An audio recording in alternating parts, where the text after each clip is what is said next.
السلام علیکم ورحمۃ اللہ وبرکاتہ. نحمده ونصلي على رسوله الكريم اما بعد فاعوذ بالله من الشيطان الرجيم بسم الله الرحمن الرحيم رب اشرح لي صدري ويسر لي امري واحلل عقدة من لساني يفقهوا قولي. بسم اللہ الرحمن الرحیم. آپ میں سے کوئی حدیث سنائے؟ آپ سنائیں. بسم الله الرحمن الرحيم. عن عبد الله قال قال رسول الله صلى الله عليه وسلم أجيبوا الداعي ولا تردوا الهدية ولا تضربوا المسلمين. رواه ابن حبان کتاب الحذر والإباحة. احسن. اور کوئی سنائے گا؟ جی. عن عبد الله رضي الله عنه قال رسول الله صلى الله عليه وسلم أجيبوا الداعي ولا تردوا هدية ولا تضربوا المسلمين. رواه ابن حبان کتاب الحذر والإباحة 5603. احسن.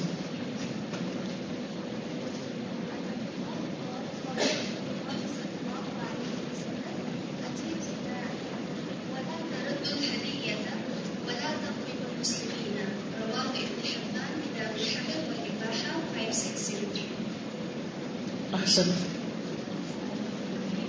عبد الله رضي الله عنه قال قال رسول الله صلى الله عليه وسلم أجيبوا الداعي ولا تردوا الهدية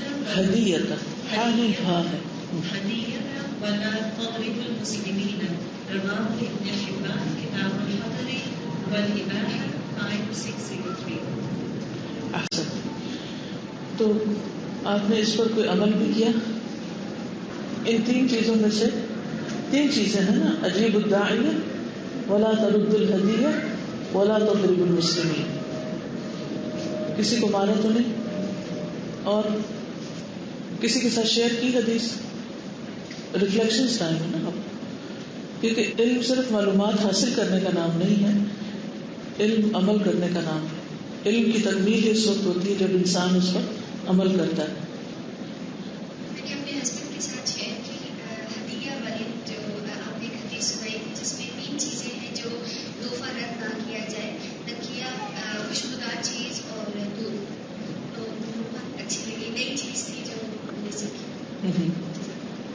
دودھ کا خاص طور پر آپ دیکھیے کہ حضور صلی اللہ علیہ وسلم جب معراج پر تشریف لے گئے تھے تو آپ کو جو دو چیزیں پیش کی گئی تھی ان میں سے آپ نے دودھ کو قبول کیا تھا.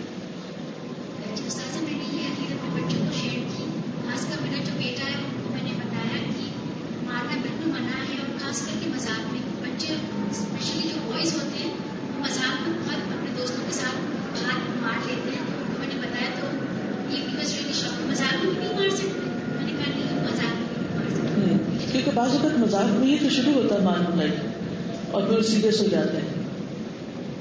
اور آپ نے دیکھا ہوگا کہ آپ نے بہت صحیح پوائنٹ آؤٹ کیا کہ جو لڑکے ہیں خاص طور پر، پچھلے دنوں کسی کے یہاں جانے کا اتفاق ہوا تو ان کے دو بیٹے تھے چھوٹے چھوٹے، شاید 5 ایئرس اور اس سے ایک چھوٹا، اور ایک نے دوسرے کے سر پہ رکھ کے مارا اس جگہ پر اور دوسرا چیخنے لگ گیا.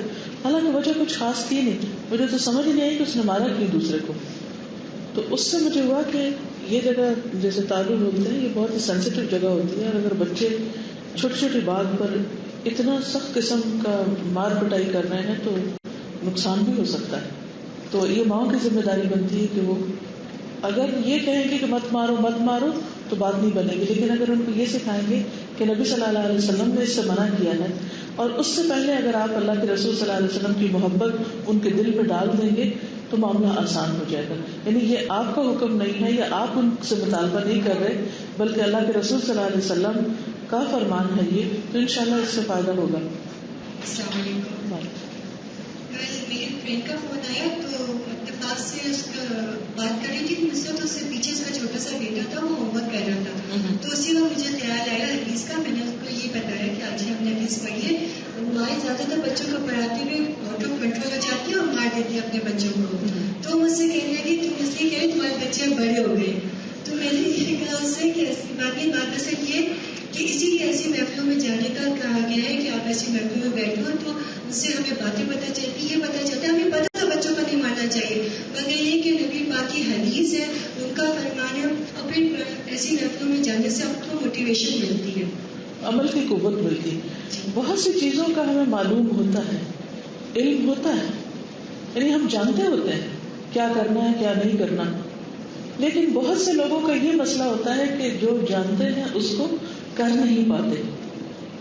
تو علم اور عمل کا فاصلہ کیسے کم کیا جائے کہ جو ہم جانیں اس کو کر بھی لیں؟ تو اس کے لیے ایمان کی قوت چاہیے ہوتی ہے، موٹیویشن چاہیے ہوتی ہے، اور جب ہم مل کے ایک چیز کو اکٹھے پڑھتے ہیں اور پھر اکٹھے عمل کی طرف نکلتے ہیں تو اس سے بھی ایک دوسرے کی سپورٹ ملتی ہے، اور ایک دوسرے کے تجربات جو ہیں وہ بھی ہمیں فائدہ دیتے ہیں. اور انسان کے اندر ایک چیز یہ ضرور ہے کہ وہ نقالی کرتا ہے، اچھا فلاں نے ایسا کیا تو میں بھی کر لوں. کل ہی مجھے کوئی بتا رہا تھا کہ وہ چھوٹی ہوتی تھی تو ان کے نیبرز میں ایک ان کی خالہ کا گھر تھا اور ایک ان کی ہمسائی کا. تو وہ ہمسائی جب آتی خالہ کے گھر میں تو خالہ اگر اپنے گھر کی سیٹنگ کسی خاص طریقے سے کرتی یا کوئی خاص چیز کسی طرح رکھتی تو فوراً جا کے اپنے گھر کی سیٹنگ ویسے کر لیتی. یہ چھوٹی چھوٹی چیزوں میں بھی نقالی ہو رہی ہوتی تھی. تو یہ ایک انسان کی فطرت ہے کہ وہ بعض اوقات دوسروں کے پاس جب کوئی اچھی چیز دیکھتا ہے، نہیں بھی اچھی ہو تو اس کو دوسرے کے جسم پہ پہنی ہوئی یا دوسرے کے گھر میں رکھی ہوئی چیز بڑی اچھی لگتی اور گھر کی مرغی دال برابر ہوتی. تو ایسی صورت میں انسان کے لیے پھر جب وہ دوسرے کو کوئی اچھا کام کرتے ہوئے دیکھتا ہے تو اس کے لیے دیکھ کر وہ کرنا آسان ہو جاتا ہے. اس لیے انڈیویجولی پڑھنے اور اکٹھے پڑھنے اور پھر مل کر عمل کرنے کا یہ فائدہ ہے. وتواصوا بالحق وتواصوا بالصبر اکیلے بیٹھ کے تو نہیں ہو سکتی، اسی وقت ہوگی جب آپ حق کو اکٹھے جانیں گے اور ایک دوسرے کو اس کی تلقین کریں گے اور یاد دہانی کرائیں گے. جی آپ فرمائیے. السلام. آپ کی حدیث سے مجھے مطلب لگا کہ ہم لوگوں کو ہاتھ نہیں اٹھانا چاہیے، جبکہ ہمارے ملک میں آج کل اساتذہ اپنے اسٹوڈنٹس کو اتنی بری طرح مار رہے ہیں کہ کل ہی میں نے نیوز میں دیکھا کہ بچے کی آنکھ نکال دی مار کے. آپ سوچیں کہ 9 سال کا بچہ جس نے صرف ایک سبق یاد نہیں کیا تھا. ہمارے ملک میں کیا ہو رہا ہے کہ یہی آپ ہر دوسرے دن یہ نیوز سنتے استاد نے مارا بچے کی ٹانگ توڑ دی، استاد نے اپنے بہن سے مارا کہ بچے کی یہ چیز کر دی. تو یہ سب استاد ہم تو یہاں بیٹھے ہیں سیکھ رہے ہیں، ماشاء اللہ ہمارے ملک میں بھی ہے، تو ہمارے استادوں کو کیا ہوتا جا رہا ہے کہ وہ اس قدر وہ ہو گئے کہ ہاتھ اٹھانا اتنا ان کے لیے ہو گیا کہ بچے نے چھوٹا سا سبق یاد کیا تو آپ نے آنکھ ضائع کر دی بچے کے، ساری زندگی کے لیے معذور، ساری زندگی کے بچہ معذور کر دیا. ایک سبق نہ سنانے پر ہم یہ کہتے ہیں کہ ماں پڑھاتے ہوئے بچے پہ ہاتھ نہ اٹھائے یا ہم لوگ ایک بہن بھائی آپس میں نہ لڑے. استاد کا کیا درجہ ہے، کتنا بڑا درجہ ہے ہمارے اسلام میں، اور ہم لوگ یہ سب چیزیں کر رہے ہیں. اصل میں استاد بھی تو ہم ہی میں سے ہیں. تو بحیثیت قوم ہماری تربیت نہیں ہوئی، اور ظاہر ہے کہ ہم میں سے ہر ایک شخص کی ذمہ داری بنتی ہے کہ وہ اس علم کو عام کرے، اور صرف علم کو نہیں بلکہ اس کیفیت کو بھی کہ جس سے لوگوں کے اندر عمل کی قوت پیدا ہو. کیا استاد کو نہیں پتا کہ اسے کیا کرنا اور کیا نہیں کرنا؟ اگر اس کو یہ پتہ ہی نہیں تو وہ استاد کس چیز کا ہے؟ جیسے ڈاکٹر ہے تو اس کو نہیں پتا کہ اسے کیا کرنا اور کیا نہیں کرنا، اور اگر اس کو نہیں پتا تو وہ کس بات کا ڈاکٹر ہے؟ تو کسی بھی پیشے میں آنے سے پہلے اس کو ڈوز اینڈ ڈونٹس تو پتا ہونے چاہیے. دیر از نو ایکسکیوز کہ ہمیں تو پتہ ہی نہیں. پتا ہے لیکن ہم سب اتنا فرسٹریشن کا شکار ہیں کہ چھوٹی سی بات پر بھی ہم اتنا بڑا ریئیکشن ظاہر کرتے ہیں کہ وہ بالکل ہاتھوں سے نکل جاتی ہے چیز. جی مجھے کل تحفے کے بارے میں بات ہوئی تھی نا کہ جیسے دعاؤں کی بکس ہیں، کیسٹس ہیں، یہ ہمیں ان لوگوں کو دینی چاہیے کہ نہیں جو پسند نہیں کرتے یا ہمیں لگتا ہے وہ قدر نہیں کریں گے. تو اس کے بارے میں بہت سارے لوگوں سے جیسے میں نے یہ سنا کہ ان کو کسی نے کیسٹ گفٹ میں دی نا تو انہوں نے ڈرار میں رکھ دی، اور پھر یہ ہوا کہ کہیں جا رہے تھے تو کہا کہ اچھا چلو یہ سن لیں، اور وہ کہتے ہیں کہ وہ کیسٹ سن کے، اور کچھ کہتے ہیں 3 سال بعد، کچھ کہتے ہیں 5 سال بعد، اور وہ کیسٹ سن کے وہ جیسے ٹرننگ پوائنٹ بن گیا ان کی لائف کا نا. تو پھر میں نے یہ شروع کیا کہ جب میں کسی کو بھی کیسٹ دیتی ہوں نا تو میں کارڈ پہ اس کا تھوڑا سا انٹروڈکشن بھی لکھ دیتی ہوں کہ اس کیسٹ میں یہ باتیں کی گئی ہیں. تو مجھے ان چیزوں سے بہت فائدہ ہوا تھا، اس لیے میں نے سوچا آپ کو بھی دوں تاکہ آپ بھی ان سے فائدہ ہو. اس میں آپ دیکھیے کہ جیسے زمین ہوتی ہے نا تو اس پر بعض اوقات بیج پڑے ہوئے ہوتے ہیں، اور جب بارش پڑتی ہے تو کیا ہوتا ہے؟ پھول اگاتے ہیں، سبزہ اگاتا ہے. کئی دفعہ آپ صحرائی علاقوں میں جا رہے ہوتے ہیں نا، جب نئی نئی بارش پڑی ہوتی تو آپ سوچتے ہیں کہ یہ اتنے عرصے سے یہ چیزیں کہاں تھی. ہم سب بھی ایک زمین کی طرح ہیں، ہمارے اندر بھی خیر ہے، لیکن کبھی وہ ہوا کا جھونکا اور بارش کی ایک جو فوار ہے وہ بھی کافی ہو جاتی. تو بیج ڈالتے جائیں اور انتظار کریں اس وقت کا کہ جب اللہ کی رحمت آئے ان پر اور ان کے اندر سے وہ خیر نکلے. ایون بچوں کو بتانے کا بھی یہ ہے کہ ہم بچوں کو بتاتے رہتے ہیں اور یوں لگتا ہے کہ یہ سن نہیں رہے اور ایسا لگتا ہے کہ یہ کریں گے کچھ نہیں. تو اس سے بددل ہو کر، مایوس ہو کر بتانا نہ چھوڑے، کہنا نہ چھوڑے، سکھانا نہ چھوڑے.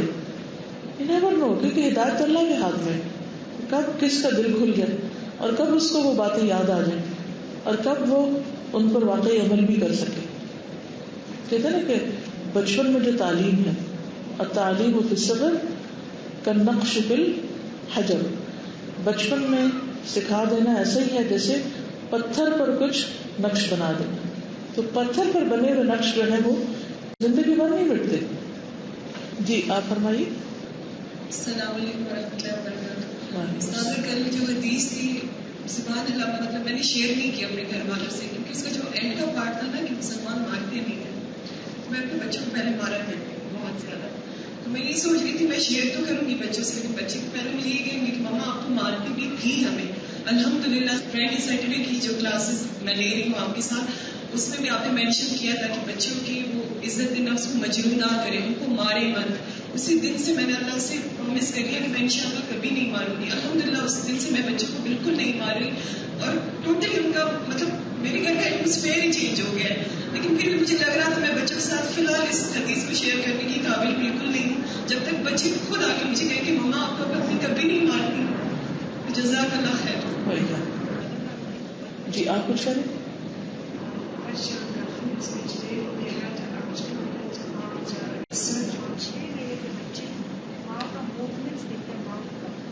جو وہ بات کرتے ہیں وہ دیکھتے ہیں اس طرح اور وہ absorb کرتے ہیں. That's how he brings it out.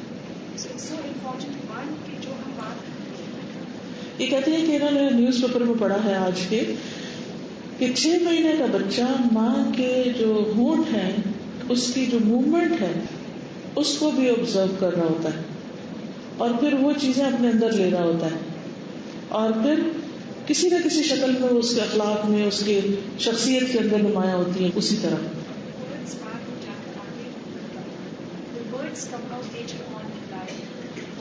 وہی لفظ جو ہے پھر زندگی میں اس کے منہ سے بھی نکلتے ہیں. اللہ تعالی ہم سب کو عمل کرنے والا بنائے. سبحانک اللہم و بحمدک، نشہد ان لا الہ الا انت، نستغفرک و نتوب الیک. السلام علیکم و رحمۃ اللہ وبرکاتہ.